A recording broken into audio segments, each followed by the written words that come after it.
जो फिल्में बन रही हैं छोटे समय में बहुत अच्छे मैसेज भी देती हैं। इस तरह के अवार्ड्स आपको लगता है कितना मनोबल बनाएंगे, बढ़ाएंगे फिल्म को, प्रोड्यूसर्स का, कलाकार का, टेक्नीशियंस का? क्या राय है आपकी, क्या रिएक्शन है इसको लेकर? इसमें इसके दो जवाब दूंगा। पहला तो एज ए कॉमेडियन जवाब दूंगा कि वर्टिकल अवार्ड किस तरह से देखते हैं। मैंने कहा इस तरह से देखते हैं जैसे रील में देखा जाता है, सीधे सीधे।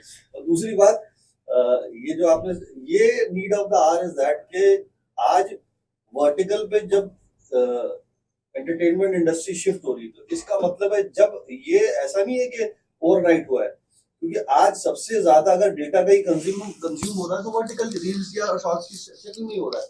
और अगर एक ऐसी इंडस्ट्री अगर ये बनेगी और मजबूत बनेगी तो कई कलाकारों को काम मिलेगा, कि वो कलाकार जो फिल्मों में या टेलीविजन पे नहीं कर पा रहे हैं, तो हमारे शमीम भाई जैसे लोग, ऐसे और लोग चाहिए जो, अब क्योंकि उनको एक होता है वर्टिकल सिनेमा, वर्टिकल वर्टिकल जो भी अपनी सीरीज चल रही है या जो भी शॉर्ट्स, उसमें काम करने के बाद उनको उसका रिकग्निशन भी तो मिलना चाहिए। अवार्ड जो है एक इनाम है कि आपने इस प्लेटफॉर्म पर, इस जगह पर, यहाँ पर आपने अचीव किया, जिससे उनको हौसला मिलेगा और ये फलेगा फूलेगा। मेरे ख्याल से बहुत अच्छी चीज है और ये बधाई की पात्र है अगर आप ये कर रहे हो। सलमान भाई, इस वर्टिकल शो में आपकी क्या भूमिका है और आपको किस तरह से अप्रोच किया गया है?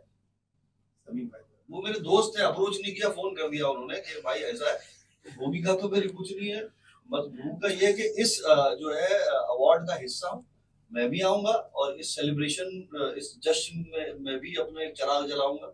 और कॉमेडी मेरा जो है, मेरे अंदर से कमजोरी से निकलती है, तो वो कॉमेडी भी जो है मैं कुछ लोगों को हंसाऊंगा और साझा करूंगा स्टेज उनके साथ, देखूंगा, समझूंगा, सुनूंगा। और I would, it will be like good thing for me to be part of this award. तो इस तरह से मैं भी कुछ सीखूंगा ही।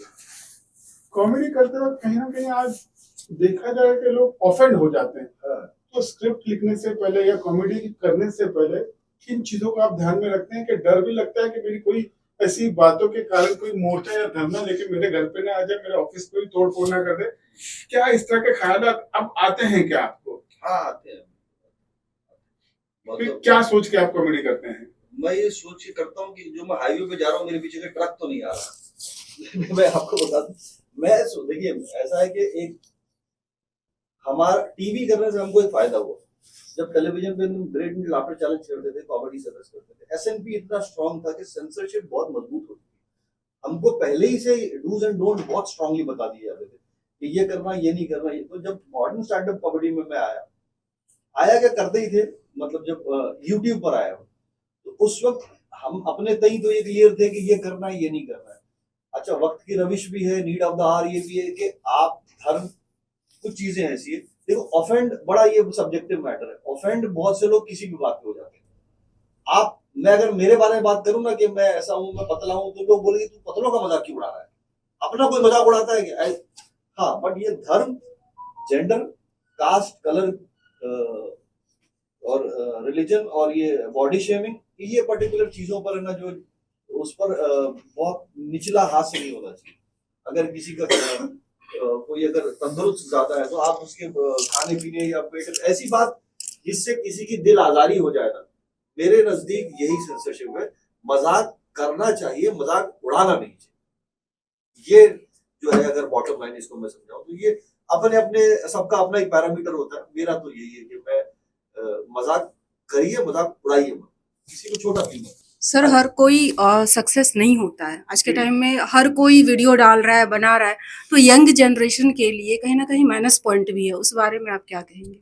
देखो, वो तो होगा, इतनी सारी दुकानें लग रही इसमें। अच्छा, इंटरनेट में एक अजीब चीज है।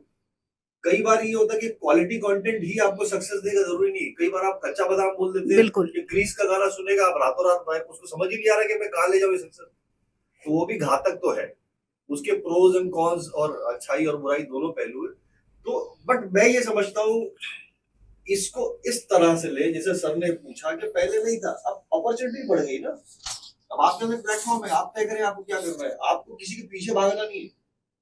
आप अपने YouTube चैनल बना लीजिए, ये किसी वर्टिकल प्रोड्यूसर के पास जाइए, और अब क्योंकि यहाँ पर वो नहीं कि हम स्टार बुलाएंगे, तो ये आज अपॉर्चुनिटी बढ़ गई, चांसेस बढ़ गए, प्लेटफॉर्म बड़े बड़े खुल गए, तो ये अच्छी बात है।